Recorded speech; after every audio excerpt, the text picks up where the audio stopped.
So we so we were in a group chat. It was like, and this is not really funny. However, we're kind of adding up like how much money, because that's the real lesson. That's the only time you really learn a lesson, right? But it costs you something. Cost you something. I mean, there's near misses. Like in my former career in the food business, we talked about near misses. And, it was like, oh my gosh, this could have happened. And I'm sure that's in any business, but really the only way you really learn a lesson is when you lose money. Or like I said, it'll cost you something, it'll cost you time, cost you money. You appreciate that, and you try to avoid those mistakes. It's good when you can learn from others. So we're here to help our listeners today, avoid the mistakes we made and educate them on things we've done, wrong, or things that didn't work out like we planned, and help them, avoid those potential pitfalls. That's so true. I'm Milton Ali. And I'm Hampton Scurlock. And welcome to the Investor Tribe. Welcome back. And so we're talking about today's show is, I think we added up, we lost 80 grand, over $80,000. So they won't have to.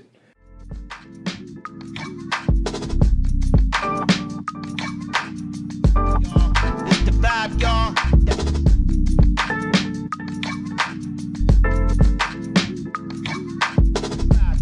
Investor Tribe, y'all. Investor Tribe, y'all. Investor Tribe, y'all.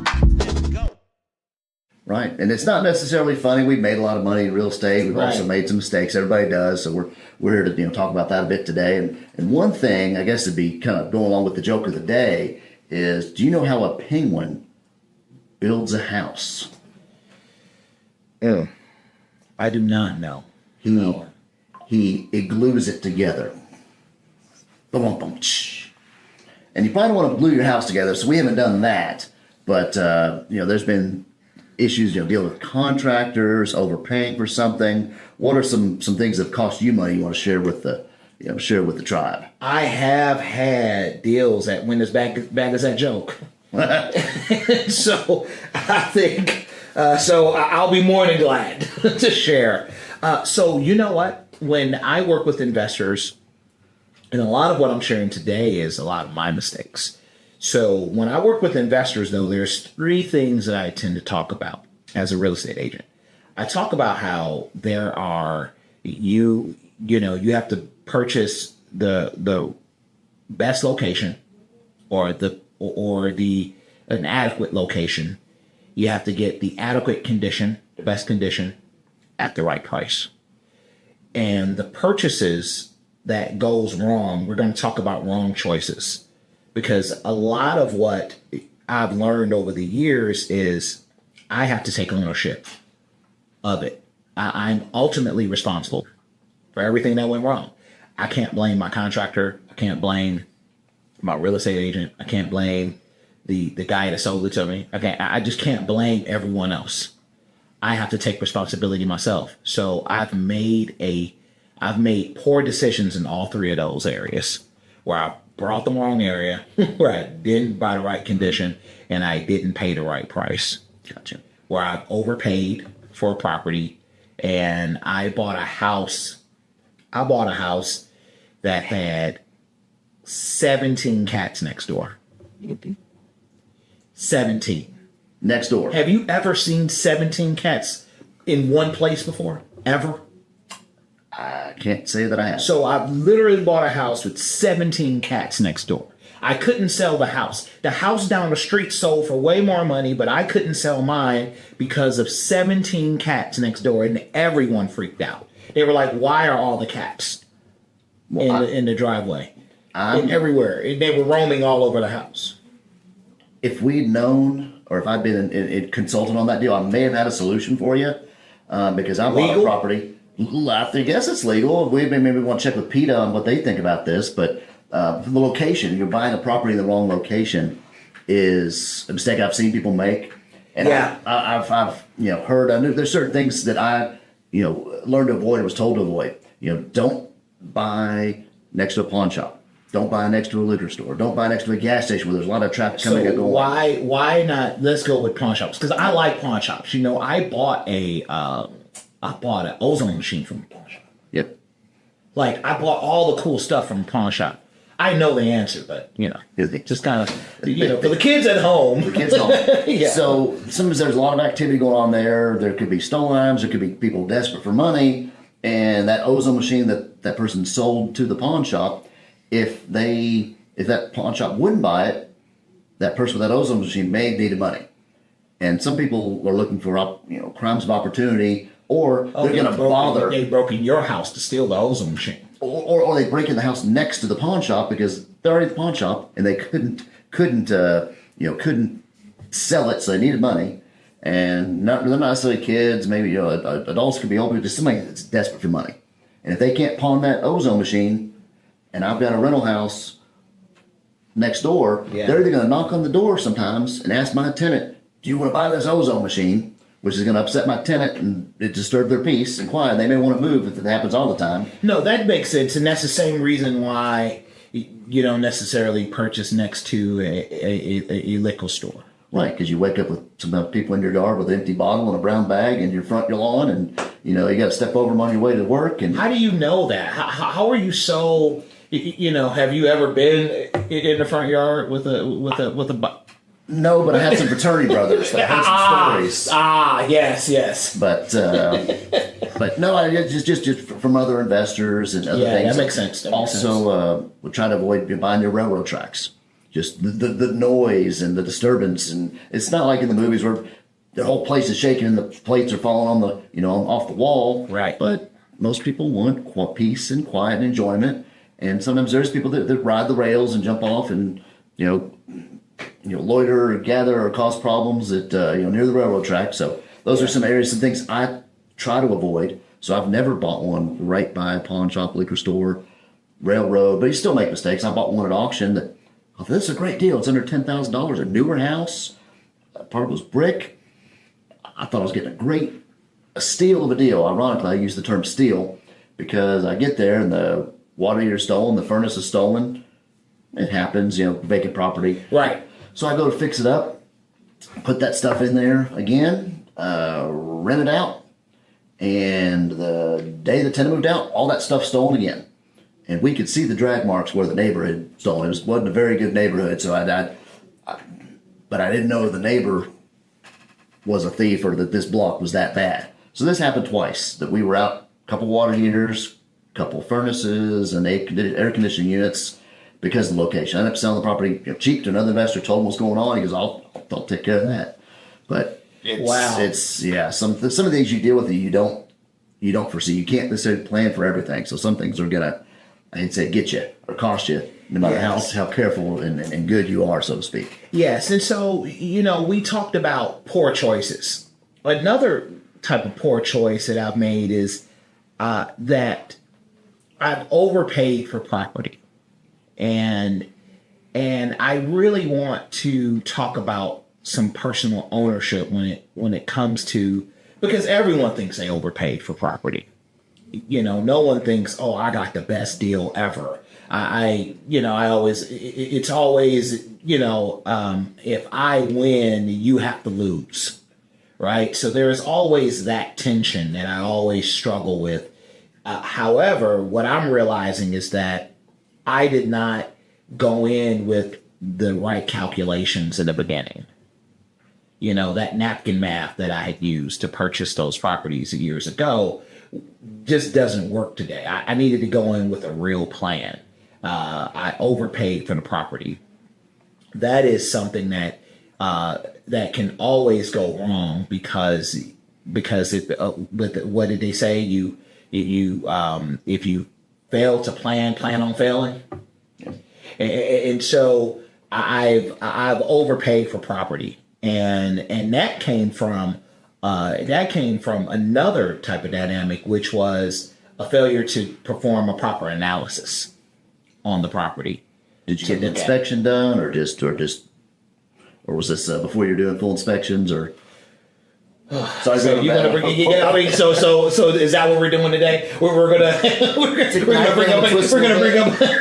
we're gonna make it feel really uncomfortable. But you know what? This is how you lose over $80,000 in the group chat. Like between us, right? Between the whole crew in the group chat, it's just like, how do you lose 80 grand? Well, you do it by not getting inspections. And I want to say, just as hi, I'm Drew, pushing the buttons back here. I really appreciate you guys talking about this because, I don't see a lot of, quote unquote gurus out there talking about their mistakes. But, it's tough to admit that you lost money, and hopefully people can learn from it. I definitely appreciate it. I think that's that's the lesson, right? That's the lesson. That's the only way we're able to learn is through, loss. And now what we say is we don't lose, we learn, right? We're not on the internet. You don't see Investor Tribe members, posting checks, in front of Lamborghinis, or in front of Lamborghinis, rented planes, right. We both got trucks, and they're both kind of where they are, right? So it's 100,000 miles. So we're just all trucking it and just regular people. You know what? Something that I wanted to bring up, another way you lose money is with inadequate property management, right? And if you don't have the right people, and this goes back to having the right people in our circle, in your tribe to help you, then you will lose every time. It's so important to build that team. And I had some bad experiences with property managers years ago. Lived outside of Louisville and was driving back and forth, Lexington to Louisville to manage properties and collect rent, do all the work, stuff myself. And years ago, and then my wife said, hire a property manager. And I was on the fence, but I realized that I've got family and save some time. If I had a property manager, they can handle a lot of this stuff for me. I had a day job at the time, so I hired a property manager. It was a nightmare because they're supposed to, any repairs over $500, I was supposed to be notified. They never notified me. They just started making repairs. They started paying a lot more for things than I would. They painted an apartment twice, paid the contractor twice for a vacant apartment, and we're collecting rent. I didn't see any of the money. They didn't send me the reports. And fortunately, it was a property that I just wanted to test the waters with them. So I gave them a fourplex to start with. Right. And it was paid off, fortunately, because that would have been losing my butt, because they collected decent five figures of rent, and I didn't receive a nickel of it.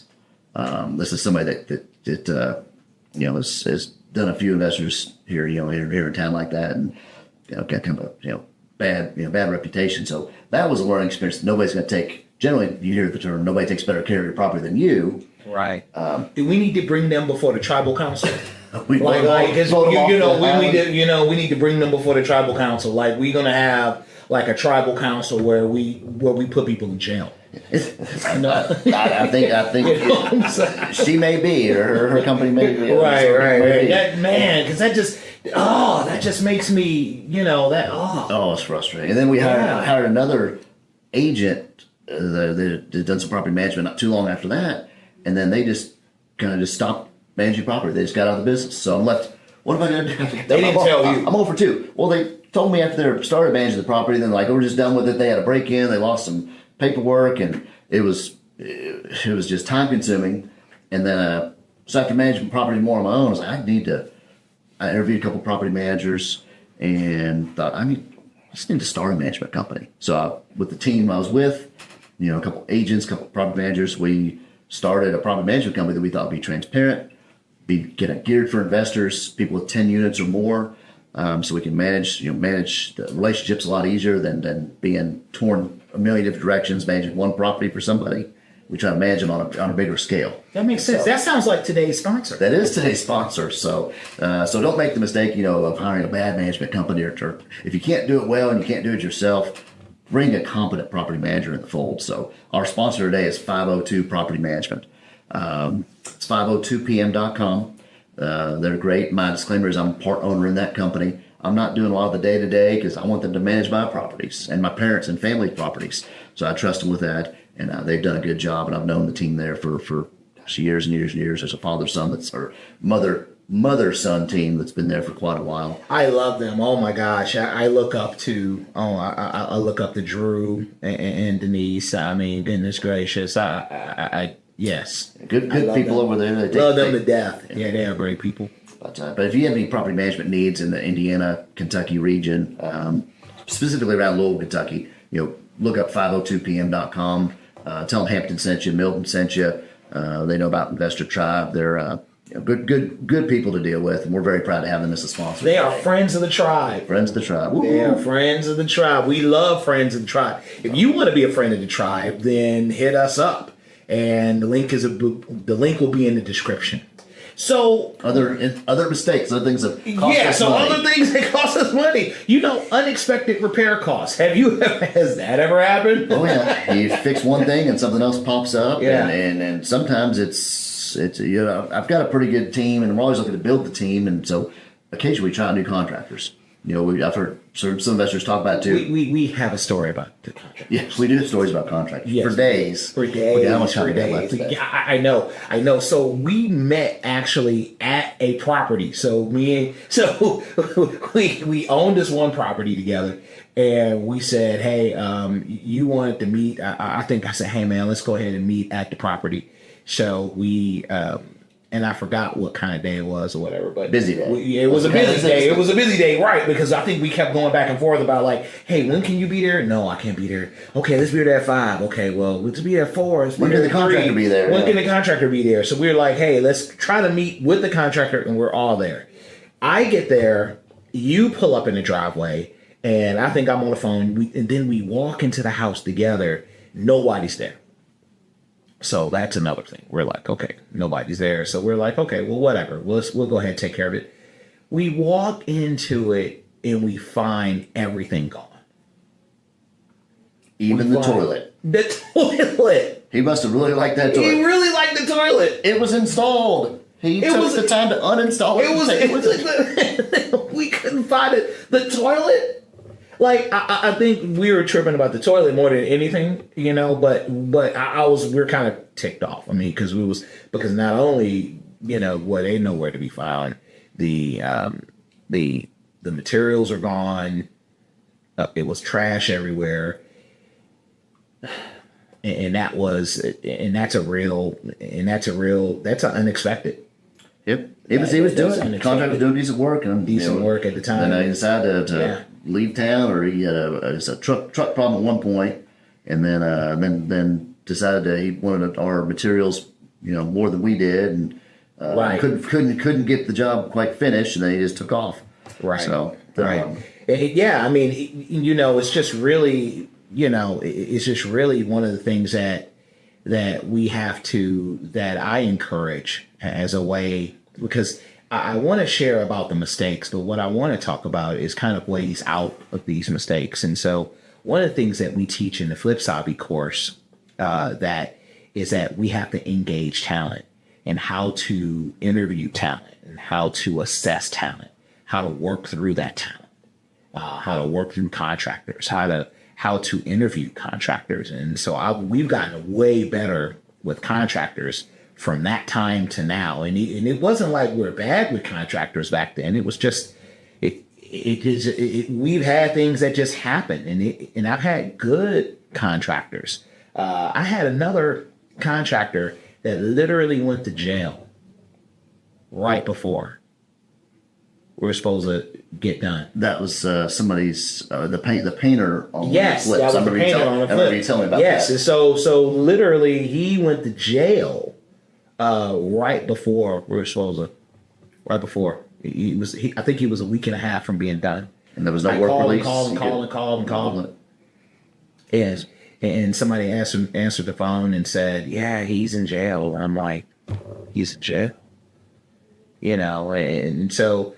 Look, everyone makes mistakes.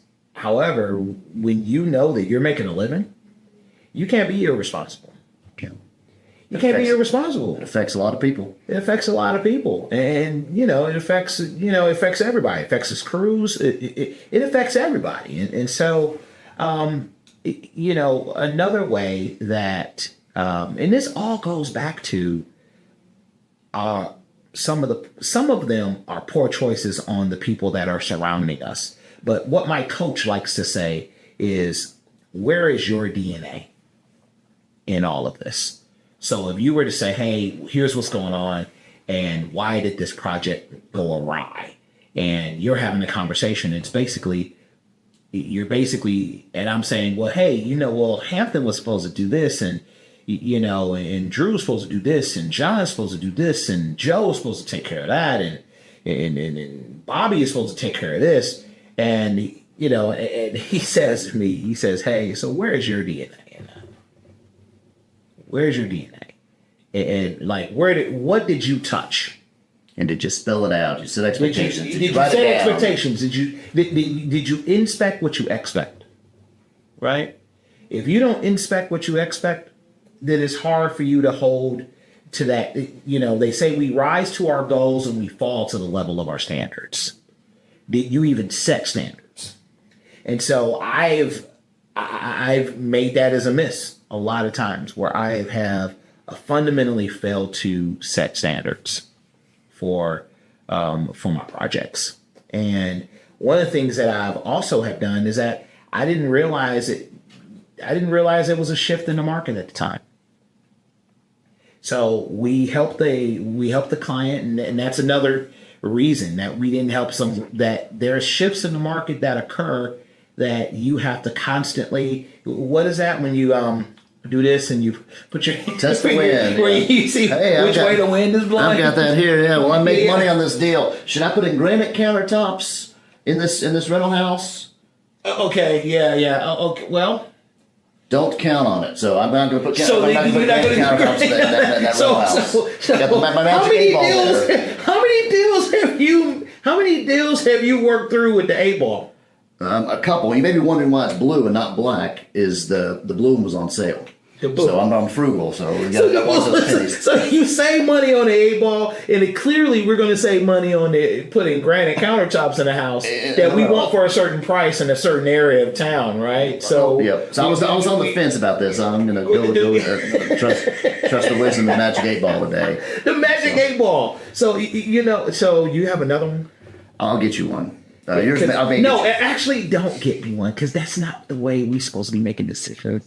I usually don't do that, but we do have some funny stories, and it's not all losses here. Sometimes when we someone's going to wholesaling houses or selling a house, if I got two buddies or two other investors that want to buy it, I don't go to them and ask for highest and best. We're building relationships. If I say I want this price for this house, and they both show up and want the house at that price, I'm not going to have them bid against each other. And right. We're in this for the long term. I don't care if I make an extra $1,000 or $10,000 on a deal.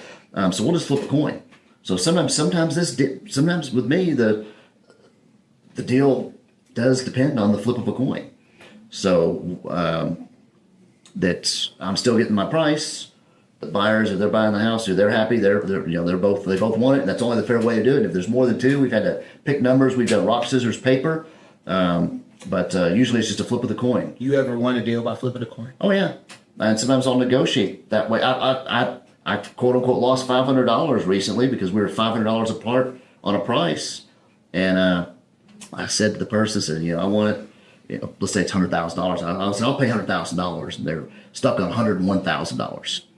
So I'll tell you what, I said, I read that book, Never Split the Difference. I really don't want to split the difference. I need to stick to my guns and stick at 100,000. And they wouldn't budge off that 101 number.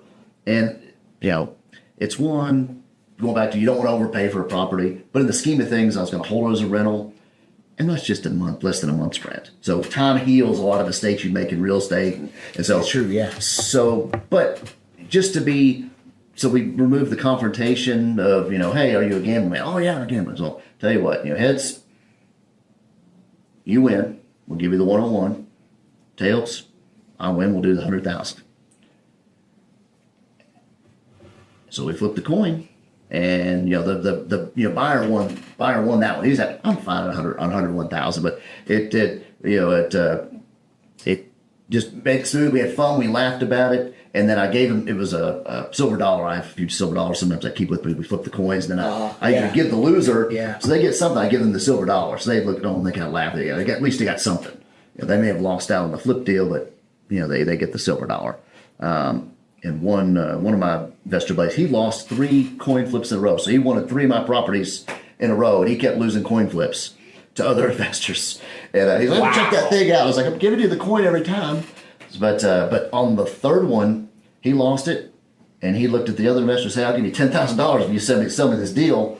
And they said, "No, I'm going to make $100,000 on this flip."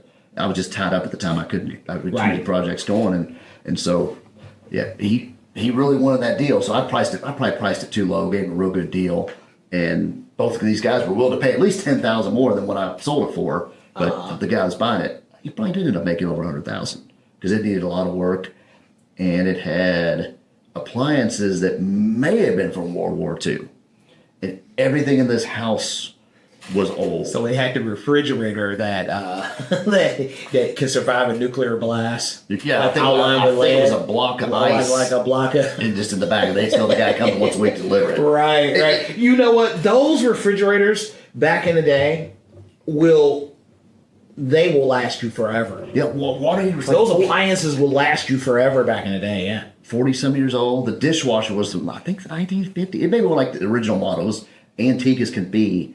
They had a couple animals, and the end buyer was laughing because he said everything in this house is old, and I was like, have you met her grandma? Because she was every bit of 100, and looked like life had been rough. So she looked 130. But she was still alive and kicking. You look up. How do you go?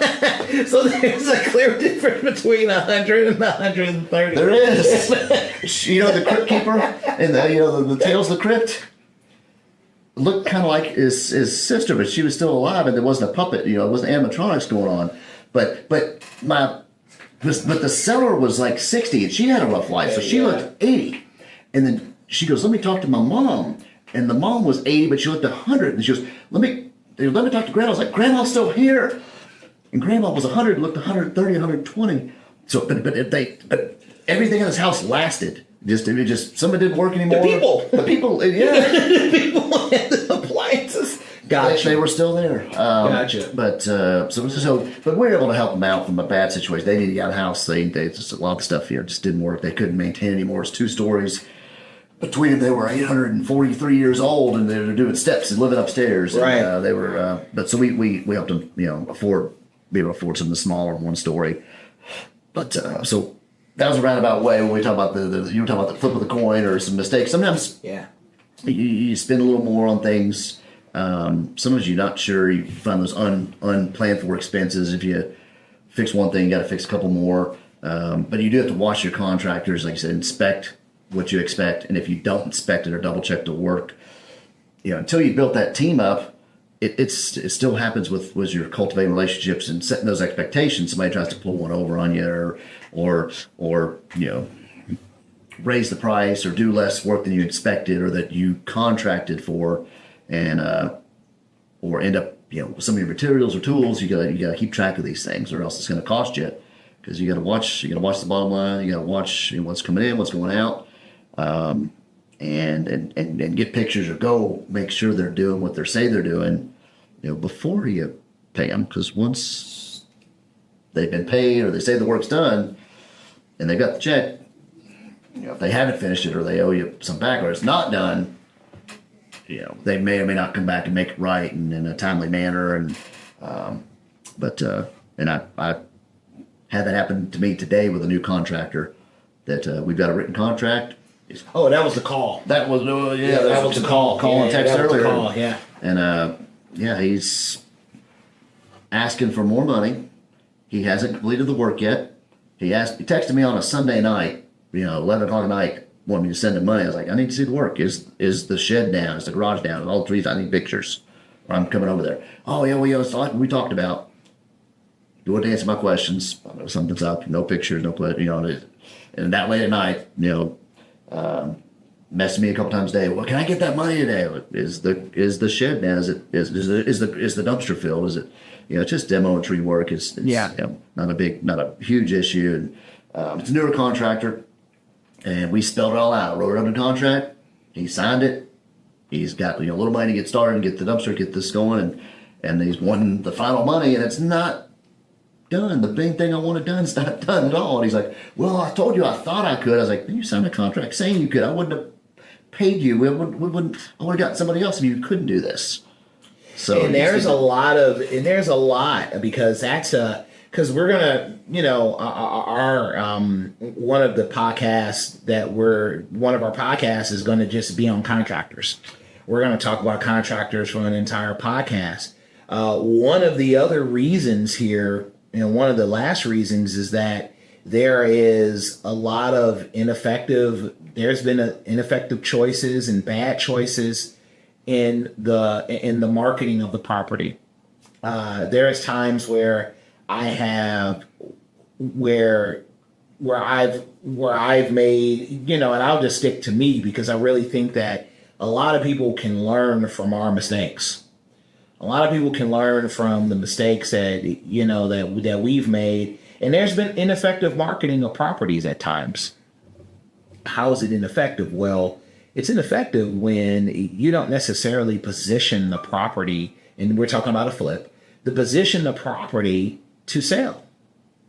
When you use not so great colors, when you don't have professional photography, when you don't have an expert that understands the area that put the property in the best light, when you don't take care of the yard to give it the great curb appeal, when you don't just really make better decisions on how the properties can really stand out and look really great.